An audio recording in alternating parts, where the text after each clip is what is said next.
Hoje é o último domingo em que nós vamos conversar aqui sobre essa nova série. A primeira série do ano, na verdade, não é mais tão nova, mas é a primeira. E durante esse mês de janeiro, a gente tem se preparado para a nossa viagem ao longo de 2013.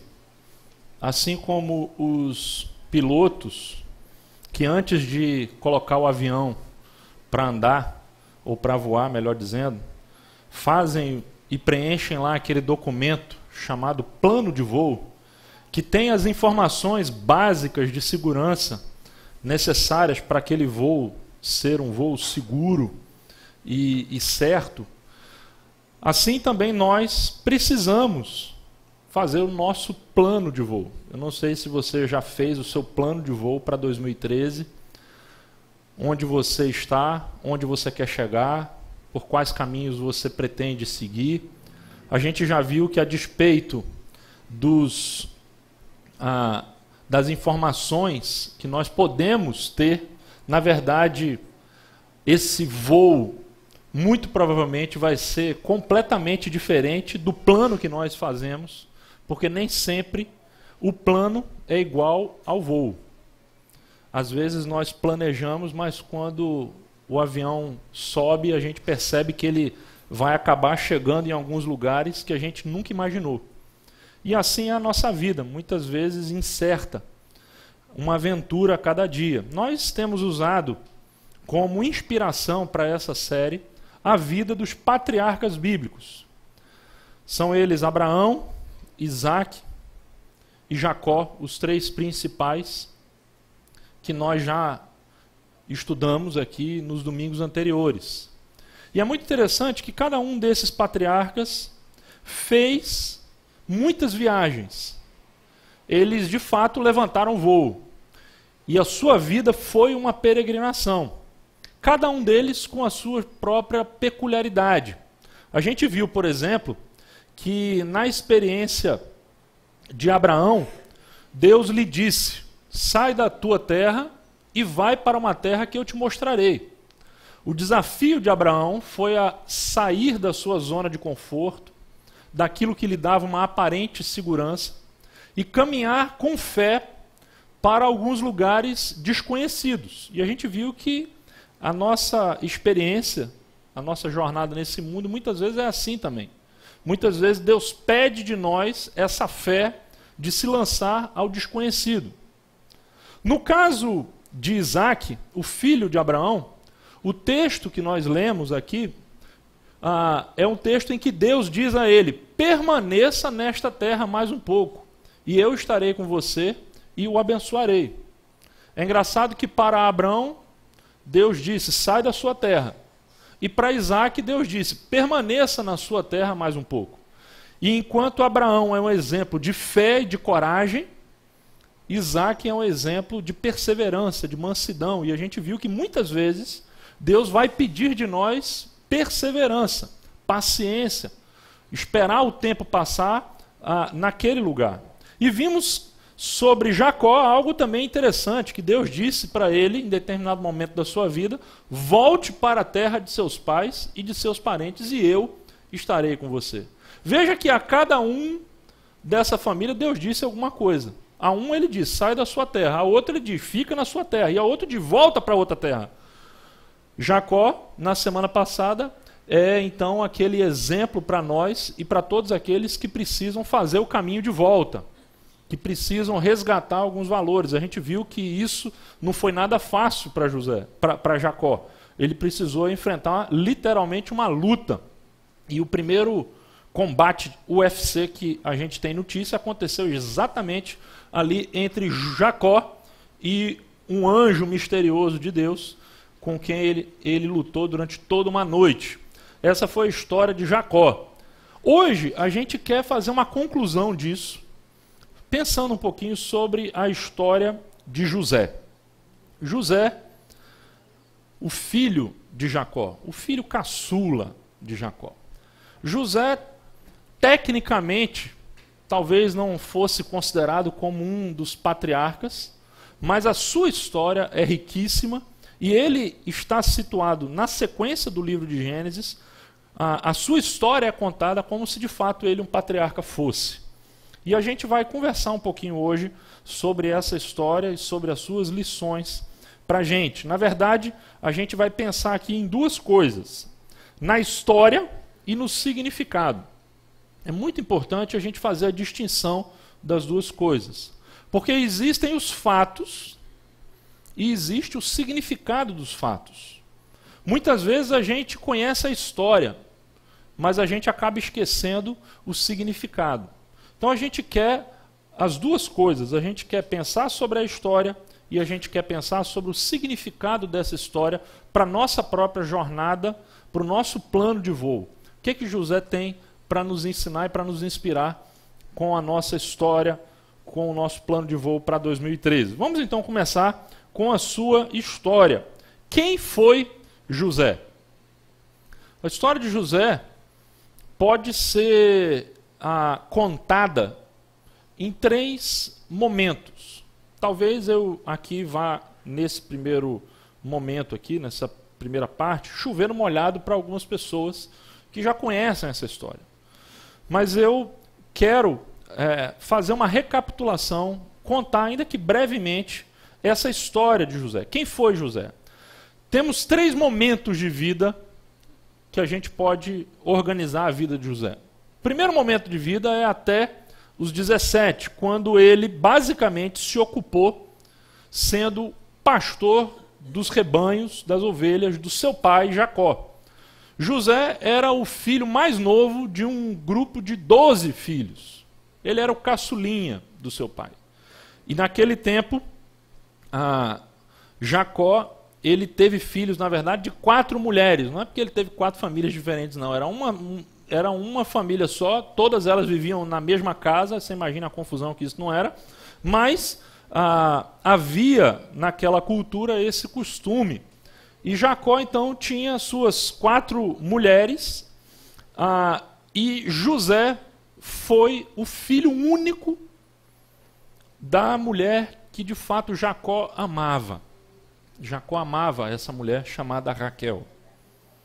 E por conta desse amor por Raquel, o seu pai fez de José o filho preferido, o filho queridinho. E por conta disso, os seus irmãos tinham uma inveja profunda de José. Os seus irmãos não se davam com José. Eles, na verdade, perseguiam, maltratavam. Até que um belo dia, quando Jacó está com seus 17 anos de idade, ainda um adolescente, falei quem? Foi para ver se vocês estavam atentos. José, com seus 17 anos, os seus irmãos estão a uma certa distância de casa, cuidando dos rebanhos do seu pai, e o seu pai Jacó diz a ele: olha, vai lá, meu filho, vai ver como é que estão os seus irmãos. Eles já estão um tempo fora de casa, eu queria saber se está tudo bem, se os rebanhos estão bem. E José, então, vai até onde procurar os seus irmãos. A história conta que, no livro de Gênesis, quando José ainda estava a uma certa distância, os seus irmãos o viram. E resolveram dar um grande susto no caçulinha do José. Falaram assim: ó, vamos dar um susto nele, vamos matar ele. E eles ficaram, será que a gente vai matar ou será que é só um susto? Enfim, eles ficaram discutindo o que eles iam fazer. E aí então, o que fizeram? Vendo José se aproximar, fizeram ali, montaram uma armadilha, e os seus próprios irmãos jogaram José dentro de um poço seco. Eu imagino que essa queda, que não foi uma queda curta, o poço, a Bíblia diz, estava vazio, estava seco. Ele deve ter se machucado e ele ficou ali dentro daquele poço. Seus irmãos então conspiraram se iam matá-lo, se não iam, ficaram naquela discussão. E resolveram fazer o seguinte: não vamos matar ele não, porque afinal matar o irmão é uma coisa muito terrível. Vamos fazer o seguinte: vamos pegar uma túnica que ele tem, que o pai dele deu a ele, uma túnica bonita que ele tá. Vamos pegar essa túnica, vamos matar um bode, vamos pegar o sangue do bode, vamos colocar essa túnica ali, vamos sujar essa túnica toda com sangue e vamos levar para o pai dele dizendo que ele foi despedaçado pelas feras. E vamos pegar o José e vamos vender ele para viajantes. Estava passando por ali um grupo de viajantes e os irmãos pegaram o José e o venderam como um escravo. Eles falavam, vamos matar só, a gente não ganha nada com isso. Se a gente vende ele como escravo, a gente ainda ganha uma grana. E nunca mais a gente vai ver a cara desse menininho mimado. É isso que eles fizeram. E então aconteceu que começou a segunda fase da vida de José. Entre os 17 e os 30 anos, José foi parar no Egito. Uma terra distante, uma outra língua, uma outra cultura, sozinho, sem conhecer ninguém. Você imagina um adolescente tirado da sua casa, o filhinho querido do seu pai, e ele é levado para uma terra distante, e ali ele é vendido como escravo, e ele vai parar justamente na casa do oficial do faraó. O chefe da guarda do faraó, chamado Potifar, compra aquele escravo, e ele vai parar naquela casa, e aqui começa algo extraordinário na vida de José.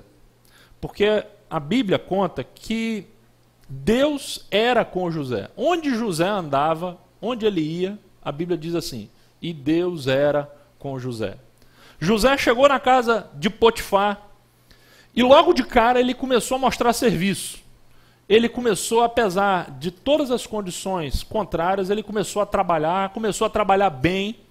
E Potifar começou a olhar aquele escravo e falou, olha, esse menino aí, ele é diferente. Esse menino, José, ele trabalha bem, ele é uma pessoa confiável, ele é um cara honesto.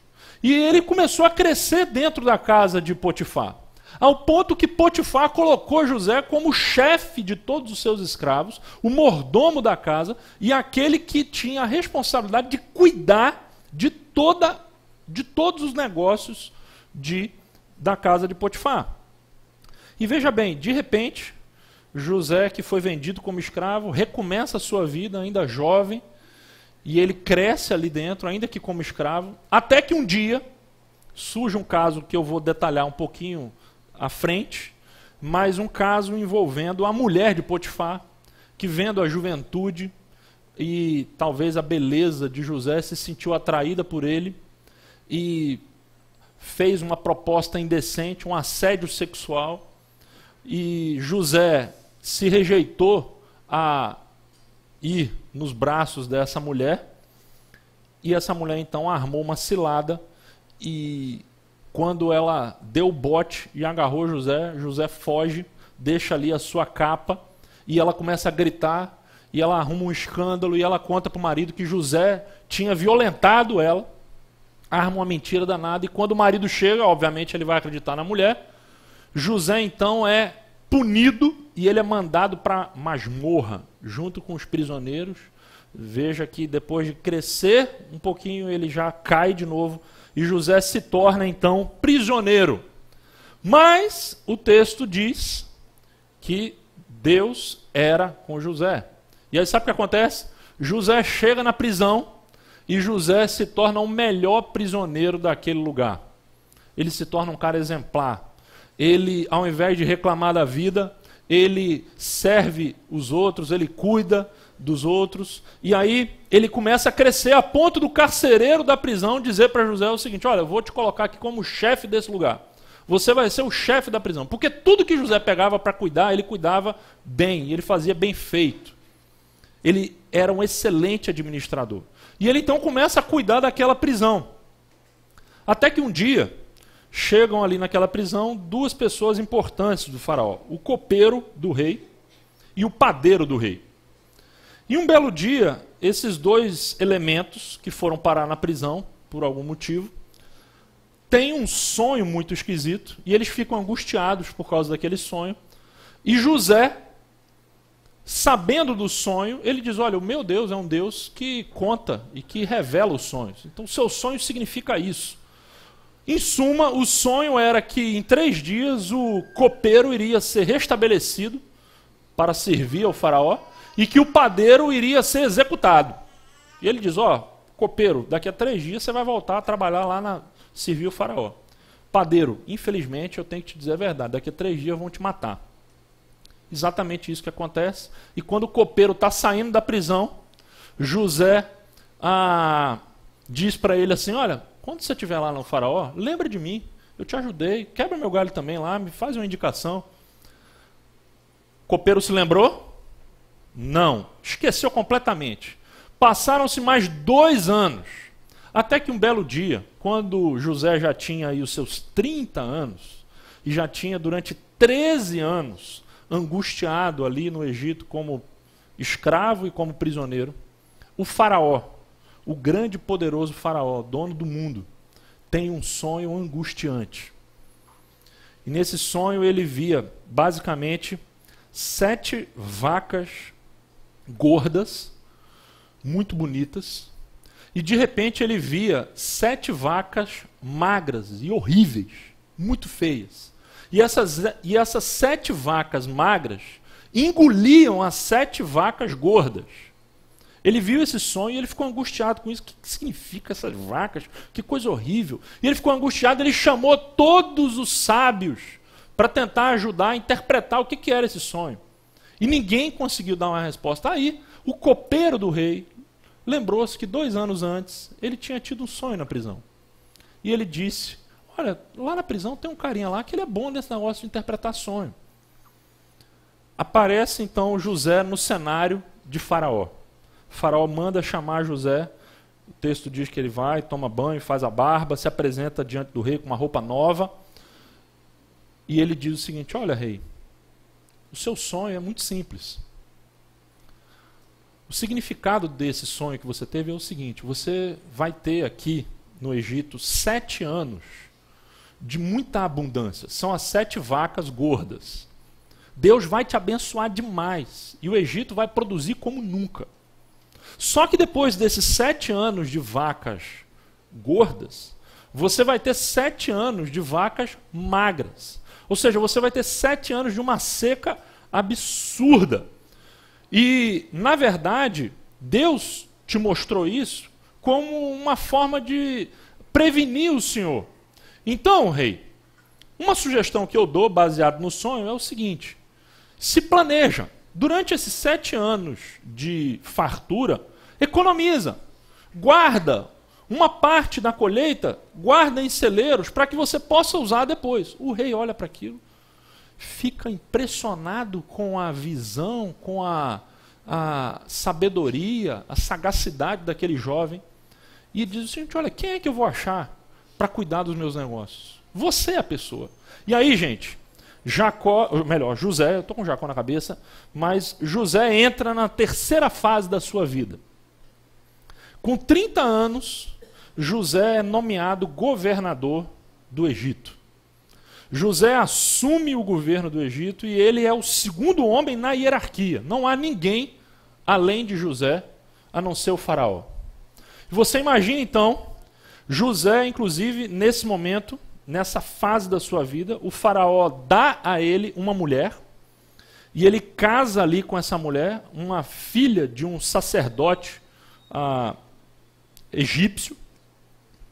Imagine lá que o Egito tinha suas religiões lá, e a sua cultura, e uma filha de um sacerdote é dada para casar com José. José casa com essa mulher, tem 2 filhos com essa mulher, e o texto sagrado diz que José, nessa fase da sua vida, nesses 7 primeiros anos de vacas gordas, ele tem a experiência de esquecer toda a dor da sua história. Essa história, até aqui, poderia ser contada num grande filme aí, ganhador do Oscar.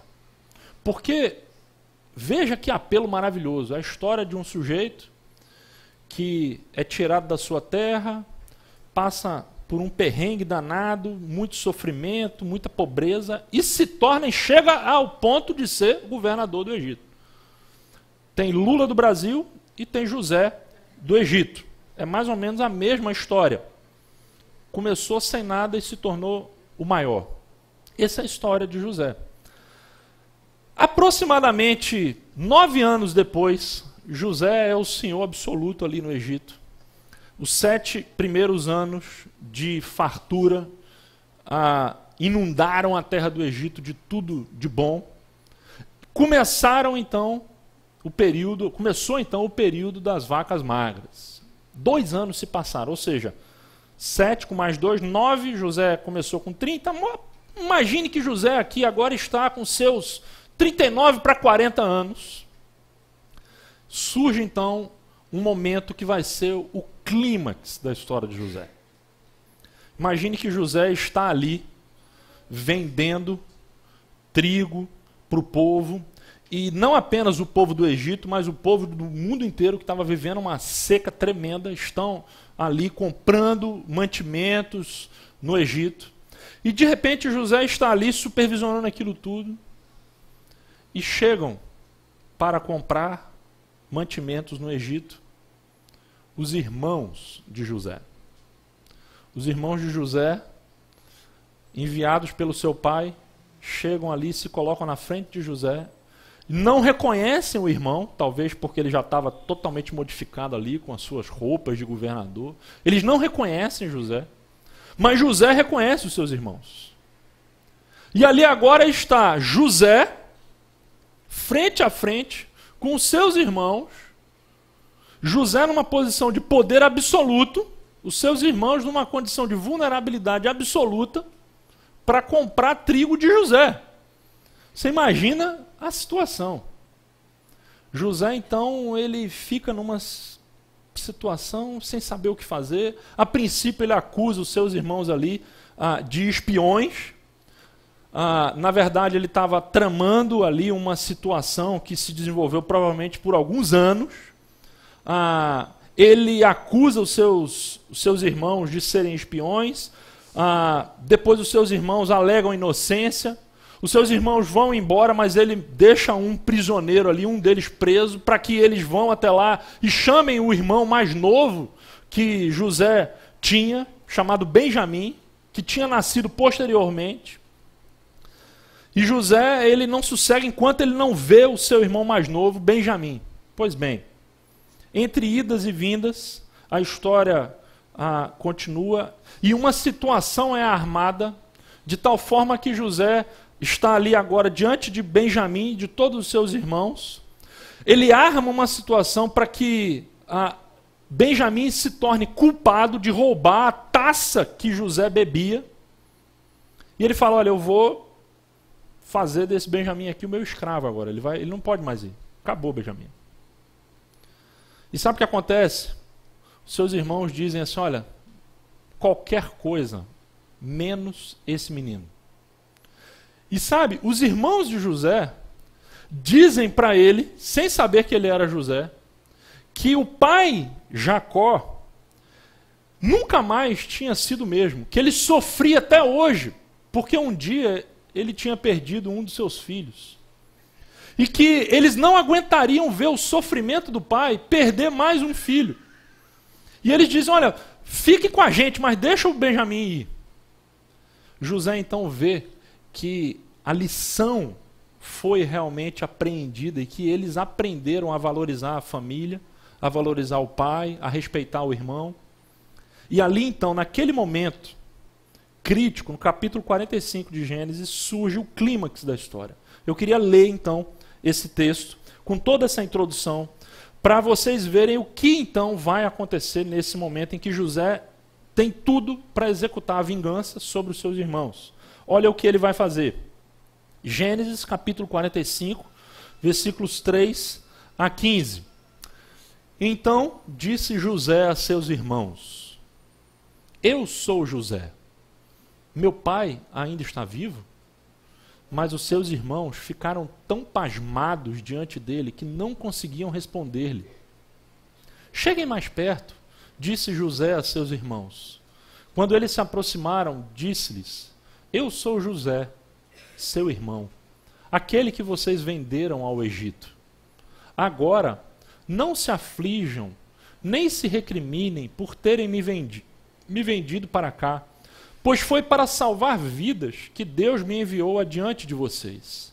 Já houve 2 anos de fome na terra, e nos próximos 5 anos não haverá cultivo, nem colheita. Mas Deus me enviou à frente de vocês para lhes preservar um remanescente nesta terra e para salvar-lhes a vida com grande livramento. Assim, não foram vocês que me mandaram para cá, mas sim o próprio Deus. Ele me tornou ministro do faraó e me fez administrador de todo o palácio e governador de todo o Egito. Voltem depressa a meu pai e digam-lhe, assim diz o seu filho José, Deus me fez senhor de todo o Egito. Vem para cá, não te demores. Tu viverás na região de Gósen e ficarás perto de mim. Tu, os teus filhos, os teus netos, as tuas ovelhas, os teus bois e todos os teus bens. Eu te sustentarei ali, porque ainda haverá 5 anos de fome. Do contrário, tu, a tua família e todos os teus rebanhos acabarão na miséria. Vocês estão vendo com os seus próprios olhos, e meu irmão Benjamim também, que realmente sou eu que estou falando com vocês. Contem a meu pai quanta honra me prestam no Egito, e tudo o que vocês mesmos testemunharam. Desculpa. E tragam meu pai para cá depressa. Então ele se lançou, chorando sobre o seu irmão Benjamim, e o abraçou. E Benjamim também o abraçou, chorando. Em seguida, beijou todos os seus irmãos e chorou com eles. E só depois os seus irmãos conseguiram conversar com ele. Vocês estão percebendo aonde chegou essa história de José? Depois de tantos anos passando por sofrimento, por dúvidas, por crise de fé, sem saber ao certo o que Deus tinha reservado para ele, chega esse momento. E é exatamente nesse momento e com essa passagem que a gente chega no significado da história de José. A história de José, aparentemente sem sentido e uma história de uma grande injustiça, ela cresce de significado justamente em Gênesis capítulo 45. E a pergunta é, o que nós podemos aprender com essa história? O que nós podemos aprender com esse relato? O que nós podemos aprender para a nossa vida, para o nosso plano de voo? Eu queria deixar para vocês, hoje, 3 lições. E eu pensei em usar 3 ditos. Você sabe que a nossa cultura é rica de ditos populares. A gente tem lá aqueles ditados populares. E existem 3 desses ditos que eu poderia usar aqui para mostrar para vocês qual é o significado da história de José. Quais são esses ditos? Primeiro dito que eu queria trazer para vocês. Deus escreve certo por linhas tortas. Isso aqui são ditos que a gente ouve lá do lado da minha mãe lá, que está aqui hoje, ali cozinhando no fogão, e de repente, meu filho, Deus escreve certo por linhas tortas. Tenho certeza que todo mundo já ouviu isso em algum momento da sua vida. A história de José, gente, é esse dito. O que a gente está aprendendo com esse dito? Existe uma história. E essa história diz o seguinte: eu sou José, seu irmão, aquele que vocês venderam ao Egito. Essa é a história. Os livros de história contam a história dessa forma. José foi vítima dos seus irmãos que o venderam como escravo para o Egito. Seus irmãos eram bandidos. Pessoas da pior espécie. Só que, 13 anos depois, melhor, quase 13 com 9, 22 anos depois, a história ganha um novo sentido, um novo propósito. E olha a leitura que José faz. A história por trás dessa história. Ele repete por 3 vezes essa expressão. Foi para salvar vidas que Deus me enviou adiante de vocês. E depois ele repete dizendo: Deus me enviou à frente de vocês para lhes preservar um remanescente nesta terra e para salvar-lhes a vida com grande livramento. E ele repete de novo: assim, não foram vocês que me mandaram para cá, mas sim o próprio Deus. O que a gente está aprendendo com isso?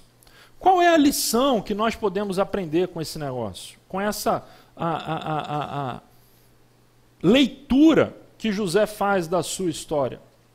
Na verdade, gente, é preciso que a gente compreenda que a nossa história individual faz parte de uma história maior, que existem forças que governam a nossa vida e que muitas vezes a gente passa por determinados momentos da nossa vida em que a gente só consegue enxergar a mão dos homens, a gente só consegue enxergar a mão humana.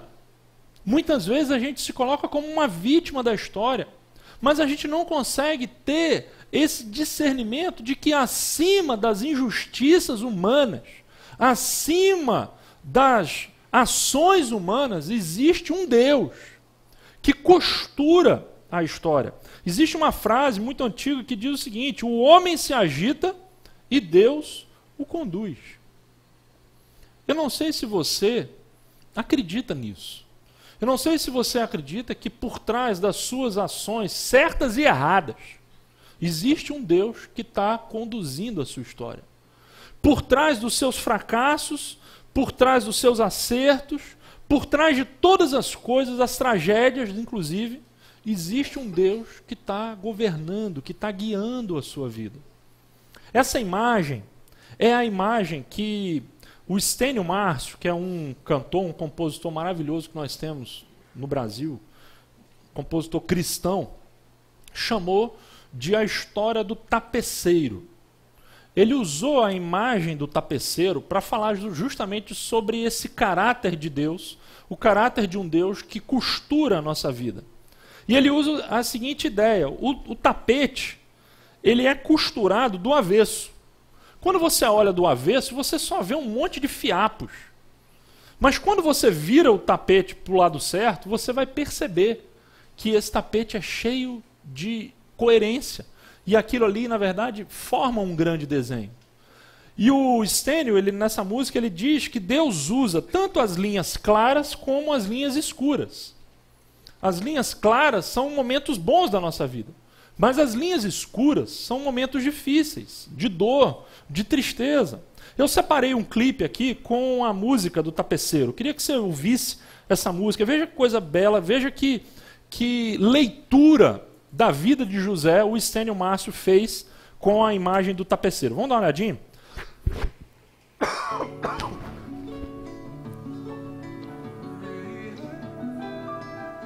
Nossa vida é tecida com linhas claras, mas também com linhas escuras.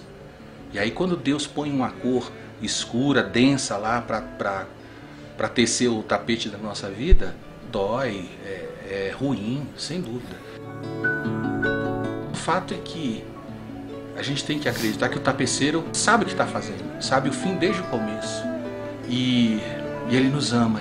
Então essa tapeçaria é necessária, mas no final, quando a gente estiver pronto na sua presença, belas obras de artes e tapetes, ele vai dizer: muito bem, você se tornou exatamente aquilo que eu sonhei para você. A única coisa que eu teria a dizer sobre mim é isso: eu sou um pecador salvo pela graça de Deus. É só isso e é suficiente.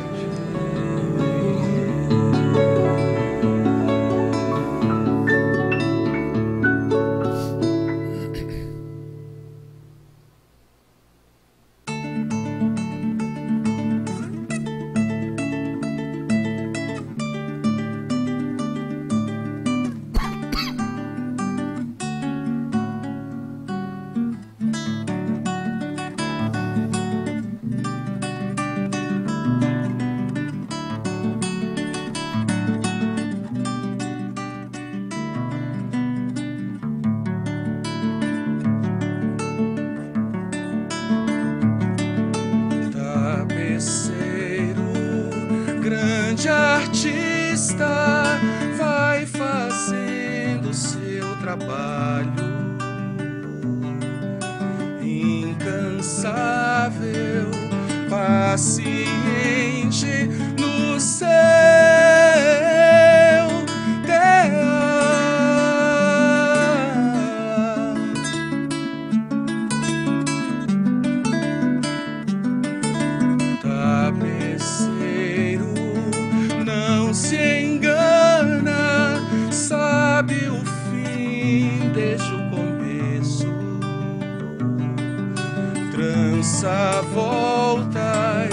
1000 desvios sem perder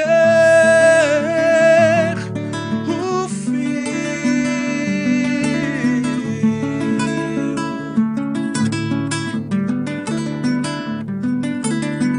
Minha vida é obra de tapeçaria tecida de cores alegres e vivas que fazem contraste no meio das cores nubladas e tristes. Se você olha do avesso, nem imagina o desfecho. No fim das contas, tudo se explica, tudo se encaixa, tudo coopera pro meu bem. Quando se vê pelo lado certo, muda-se logo a expressão do rosto, obra de arte, pra honra e glória do tapeceiro. Minha vida é obra de tapeçaria tecida de cores alegres e vivas que fazem contraste no meio das cores nubladas e tristes. Se você olha do avesso, nem imagina o desfecho. No fim das contas, tudo se explica, tudo se encaixa, tudo coopera pro meu bem. Quando se vê pelo lado certo, muda-se logo a expressão do rosto, obra de arte, pra honra e glória do tapeceiro.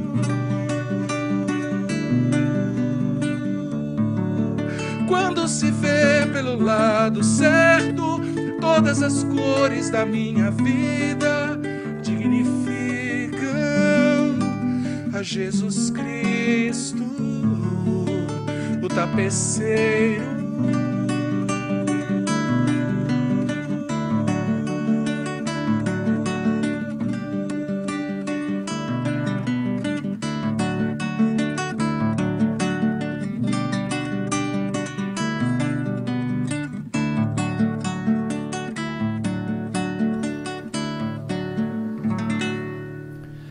Essa é a história de José.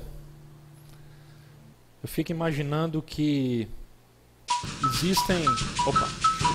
existem dois riscos envolvidos nessa abordagem. Um é o risco da precipitação. Quando muitas vezes nós fazemos uma leitura da história de forma precipitada. Você já viu filme de romance? Sabe esses romances que as mulheres gostam muito de ver? Ou então desenho animado que tem o príncipe e a princesa? Sempre nesses filmes, a gente tem um momento em que a princesa briga com o príncipe. Lá para as tantas, depois deles viverem um amor intenso, chega um momento em que a bruxa prende a princesa, ou que tem alguma coisa que separa o príncipe da princesa. Você já imaginou se o filme acaba ali? A gente teria uma leitura equivocada. Mas é engraçado que todo filme termina no final, a princesa encontra o príncipe. Eu fico imaginando que muitas vezes a gente está vivendo determinados momentos e a gente faz um corte na nossa vida justamente antes da história terminar. E quando a gente se precipita em fazer uma leitura antes do desfecho, a gente corre o risco de ver apenas o retalho, a gente não vê o desenho do tapete. Muitas vezes a gente é egoísta também, porque a gente vê a história a partir da nossa vida. Quando, através do exemplo de José, a gente aprende que nós precisamos ver a nossa vida a partir da história. Muitas vezes nós somos egoístas. A gente quer usar Deus para os nossos fins, mas muitas vezes a gente não tem a disposição de ser usado por Deus para os fins dele. Na verdade, não é você que usa Deus, é Deus que te usa. Na verdade, nós, conforme a Bíblia nos diz, somos como barro e Deus é o oleiro. Nós somos instrumentos, nós somos ferramentas nas mãos de Deus, nas mãos desse tapeceiro divino. E eu fico impressionado como tantas vezes a gente vê as pessoas usarem Deus para os seus próprios interesses egoístas, quando na verdade elas não entendem que é Deus que nos usa. A ordem certa é essa. Nós somos os instrumentos de Deus. Não é Deus que é o nosso instrumento. A história de José me ensina então que Deus escreve certo por linhas tortas. Mas além disso, para a gente caminhar, a gente tem uma segunda lição. Nem tudo que reluz é ouro. Você já ouviu falar desse ditado? Tenho certeza que todo mundo já ouviu falar isso. O que quer dizer nem tudo que reluz é ouro? Eu estou querendo falar, gente, que de uma forma bem direta, durante a história de José, surgiram algumas oportunidades dele decolar. Só que essas oportunidades eram, na verdade, armadilhas. Quer ver? Eu quero colocar duas dessas oportunidades que eu mencionei aqui. A primeira delas é quando surge a seguinte situação, o assédio de uma mulher. Você imagina que você é escravo, está ali na casa do seu patrão, e de repente, você tem um chefe, e a mulher do chefe dá em cima de você. Agora eu te pergunto, que oportunidade melhor do que um caso com a mulher do chefe? Se José queria ascender, se ele queria a chance de subir na vida, que oportunidade melhor do que uma mulher poderosa, rica, que estava apaixonada por ele, e em troca, sexo. Olha só. Ele ia ter sexo com uma mulher poderosa e ia subir na vida. Que oportunidade. Mas veja o que José diz. Ele diz não. Porque ele não enxerga isso como oportunidade, ele enxerga isso como armadilha. Parece ouro, mas nem tudo que reluz é ouro. Posteriormente, eu vejo que esse momento da tentação com essa mulher se tornou uma espécie de treino para o jogo mesmo. Qual foi o jogo? O jogo foi quando ele tem ali os seus irmãos de mão beijada. E a oportunidade dele qual é? É a tão esperada vingança sobre os seus irmãos. Veja que oportunidade, ele poderia dizer, é de Deus. Chegou a hora da vingança. Deus trouxe os meus irmãos, Deus é justo, Deus sabe o quanto eu sofri, como esses irmãos são maus, como eles são bandidos, gente da pior espécie. A mão de Deus agora vai pesar sobre eles. E Deus vai me usar para fazer a sua justiça. Ele poderia ter visto dessa forma. Era a sua oportunidade. Ele poderia fazer a leitura, não, Deus me deu os meus irmãos agora para me vingar. Só que a resposta de José qual foi? Não. Por quê? Porque nem tudo que reluz, nem toda oportunidade na vida é de fato uma oportunidade de Deus. Existe uma diferença entre a convicção e a conveniência. É justamente porque José se guiava pelas suas convicções e não pelas suas conveniências, que ele pôde dizer não àquela mulher e ele pôde dizer não para a vingança para os seus irmãos. E eu fico imaginando como, muitas vezes, nós também vivemos conflitos como esse de José. De repente a gente vê, não, Deus está costurando a história, Deus está escrevendo certo por linhas tortas, e surge na nossa frente uma oportunidade. Achamos uma carteira com R$1.000. Olha só, Deus mandou uma carteira com R$1.000. E aí você vê aquilo como uma oportunidade tremenda, ainda que tenha lá o endereço, o nome de quem é o dono desse dinheiro, mas você achou. Oportunidade. Você vai agir de acordo com as conveniências do momento, ou você vai agir de acordo com as suas convicções éticas? A sua ética é definitiva ou é circunstancial? Na verdade, nós aprendemos aqui com José que existem oportunidades que são tragédias. E existem tragédias que são oportunidades. Na vida de José, 2 momentos que seriam oportunidades maravilhosas, ele não viu como oportunidade. Ele disse não. E momentos que foram tragédias na vida dele, como quando ele foi vendido como escravo, ou quando ele foi mandado para a prisão, ele tomou aquilo como oportunidade. Veja, a tragédia que vira oportunidade, e a oportunidade que se torna uma tragédia. Olha como nós precisamos de discernimento para entender que o que dá certo não pode ocupar o lugar do que é certo. A gente vive numa cultura de valores relativos, onde tudo na nossa sociedade depende.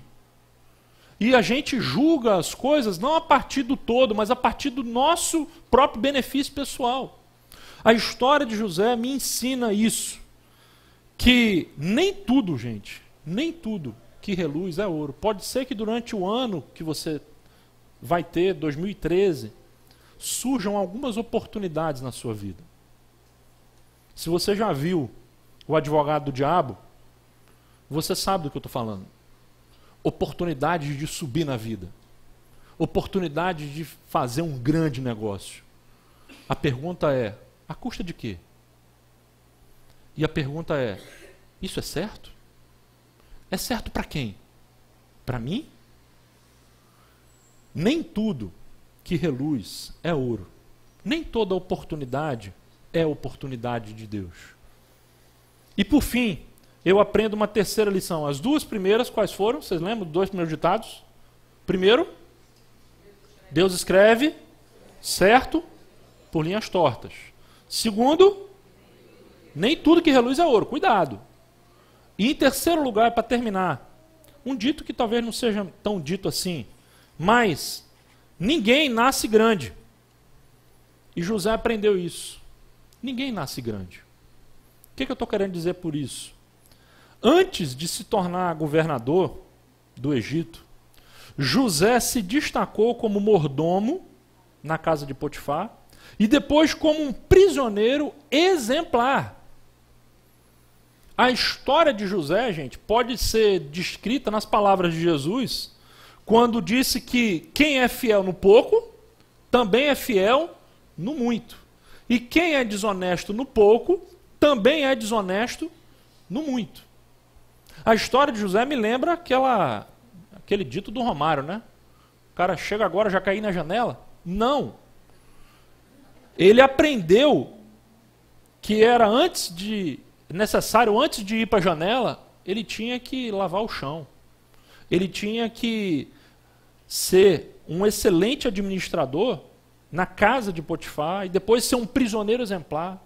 Eu vejo a história de José, a história de um Deus que está trabalhando não só através dele, mas está trabalhando nele. Eu fico imaginando se José, de fato, seria o que foi, se ele de imediato, ao chegar no Egito, fosse direto ser governador, sem o tempo de forjar o seu caráter ali, na casa de Potifar, sem as humilhações que ele teve que aprender a lidar, sem o fato de que ele era um servo ali.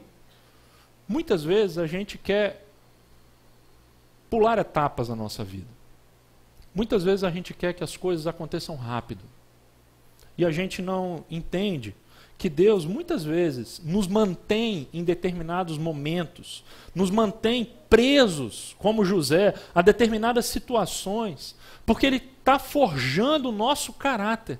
Ele está mostrando, de fato, que é necessário. Ele está querendo mostrar qual é, de fato, a nossa verdadeira identidade. Eu me lembro de uma música maravilhosa que o Gerson Borges fez, que ele cantou no nosso último retiro, chamada Alhambra. Eu tenho a letra dessa música aqui, pelo menos da primeira estrofe. É uma parceria do Gerson Borges e do Gladir Cabral, que diz o seguinte, olha que letra maravilhosa.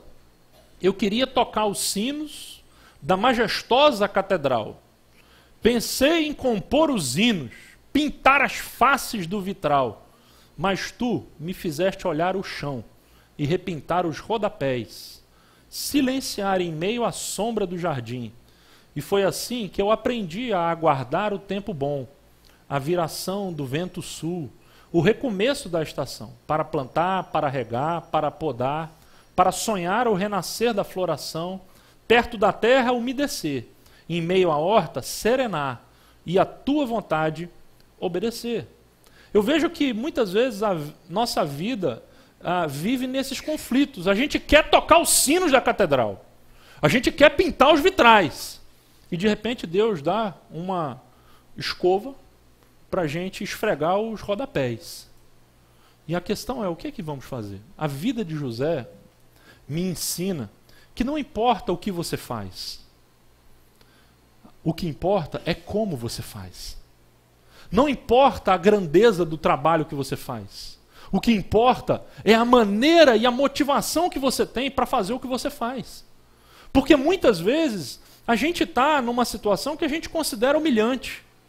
Mas a questão é, será que nós fazemos isso para Deus? Será que nós podemos limpar os rodapés como quem constrói uma catedral? Eu tenho um vídeo que eu quero mostrar para vocês, para a gente encerrar, que é um vídeo que eu sempre me toca muito, sobre a história de uma mulher invisível. A Globo já passou um seriado aí da Mulher Invisível, e esse vídeo é a Mulher Invisível. Só que não é da Luana Piovani, não. É um outro vídeo, é uma história que eu queria que você visse. E eu tenho certeza que você vai se identificar em algum momento com essa história. Vamos dar uma olhadinha?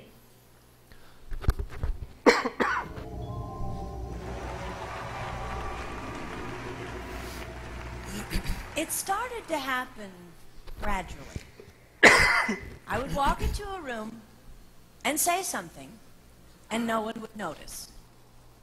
I would say, "Turn the TV down, please." And nothing would happen. So I would get louder. "Turn the TV down, please." Finally, I would have to go over and turn the TV down myself. And then I started to notice it elsewhere.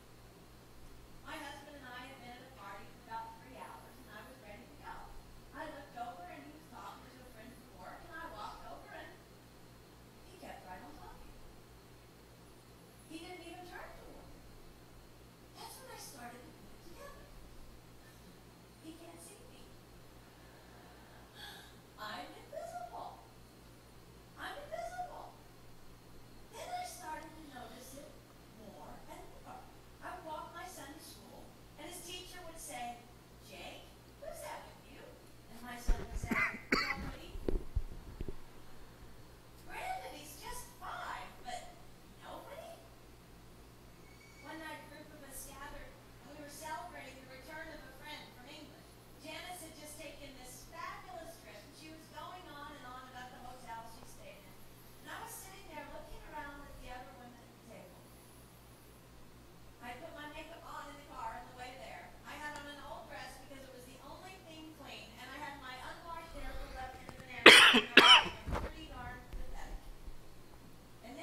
Você já imaginou que durante aqueles 13 anos que José esteve trabalhando como escravo e como prisioneiro, muitas vezes ele deve ter sentido a tentação de dizer: o que é isso que eu estou fazendo? Isso não é vida. Qual é o sentido disso? E é interessante que, olhando posteriormente, ele pôde olhar para trás e dizer assim: olha, eu estava construindo uma catedral. Deus estava comigo ali, me preparando. E é assim na nossa vida. Eu não sei qual é o momento que você está vivendo. Se você está no momento de fato, ser um governador do Egito, numa posição de grande influência, de grande visibilidade, ou se você está como escravo na casa de alguém, se você está fazendo alguma coisa aparentemente sem sentido. Não importa. A questão não é o que você faz. A questão é o como você faz. É a compreensão de que Deus está olhando o que você faz. E a Bíblia diz que Deus era com José não só quando ele estava como governador. A Bíblia diz que Deus era com José quando ele era escravo, que Deus era com José quando ele estava na prisão e que Deus continuou com ele quando ele era governador. Não importa onde, importa como. O que é que nós podemos aprender, então? Concluindo, quais são as 3 lições baseadas em 3 momentos da vida de José que a gente aprende? Em primeiro lugar, vamos ler juntos? Deus escreve certo por linhas tortas. Isso quer dizer que não importa de onde você veio ou como a sua história começou. Não importa. Não importa se a coisa começou muito errada. Não importa se você teve percalços pelo caminho, se a história foi tumultuada. Não importa se a linha está toda torta. Porque quem escreve a história não é você. Deus é que escreve a sua história. E Ele vai escrever certo, ainda que você seja uma linha torta. Deus escreve certo por linhas tortas. É o que Ele fez com José. Segundo lugar, nem tudo que reluz é ouro. Isso quer dizer que o que dá certo não pode ocupar o lugar do que é certo. E a questão é você olhar para a sua vida e perguntar: será que eu valorizo mais o que dá certo? Ou será que eu valorizo mais o que é certo? Será que a minha ética é de conveniência ou será que a minha ética é de convicção? E em terceiro lugar, ninguém nasce grande. Isso quer dizer que mais importante do que a sua ocupação é a sua motivação e a sua integridade. Lembre-se da história de José e você vai poder fazer um plano de voo pensando nessas 3 afirmações. Deus escreve certo por linhas tortas. Nem tudo que reluz é ouro. E ninguém nasce grande. Saiba que você, assim como José, pode ser usado por Deus de uma forma grandiosa, independentemente de onde você está e do que você faz. Deus pode usar você de uma forma poderosa, do mesmo jeito que usou José. Ele não era nem mais e nem menos do que você e do que eu, mas ele era um instrumento. A questão é, será que você se considera um instrumento? Ou será que você se considera o tapeceiro e Deus é um instrumento para você? É bem melhor ser instrumento nas mãos de Deus do que querer que Deus seja o nosso instrumento. Vamos fazer uma oração e vamos participar da ceia do Senhor. Senhor nosso Deus, nosso Pai querido, nós hoje, tanto tempo depois, olhando para essa história, a história de alguém que viveu momentos tão dramáticos e difíceis na sua vida, mas ao mesmo tempo, Pai, representou algo tão grandioso, foi usado para algo tão grandioso, para a salvação da sua família e do seu povo.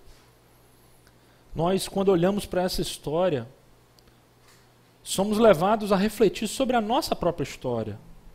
E em tantas vezes em que aparentemente achamos essa história sem sentido, a nossa vida sem um propósito, sem um rumo, nós hoje queremos olhar para a vida de José e entender que o Senhor é um Deus que governa a história, que guia os nossos passos, que usa até mesmo as ações erradas, os pecados a nosso favor.